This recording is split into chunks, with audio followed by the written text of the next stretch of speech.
Radhe Radhe everyone.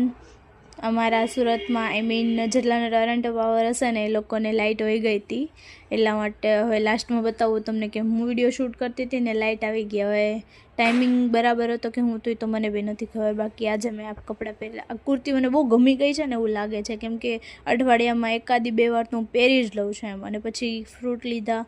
હા, fruit વગર નથી ચાલે એમ. હવે થોડુંક ડાયટિંગ ઉપર ફોકસ કરવાનું મન થાય છે, પણ મને લાગતું નથી હું કરી શકીશ, કેમ કે આવી લાઇટ વાગી હતી ને એમાંય તો હું ખાતી હતી. મતલબ હું કેટલી ભૂખડ છું એમ, એ તો વિચારો. અને જે હું વિડીયો મતલબ શૂટ કરતી હતી ને તો એટલામાં લાઇટ બી આવી ગઈ. અને હવે તો ઓલા ઝીણા ઝીણા મચ્છર પાછા દેખવાના ચાલુ થઈ જશે.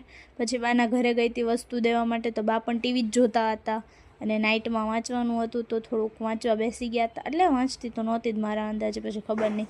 અને મેં મગાવી હતી આ ગ્લોઈંગ સ્કિન માટે કંઈક છે, આઈ થિંક ફેસ માસ્ક જ છે, લગાવવાનું ને એવું કંઈક આવે છે. હું બીજા વિડીયોમાં લગાવીને તમને બતાવીશ. મળીશું બીજા વિડીયોમાં. રાધે રાધે.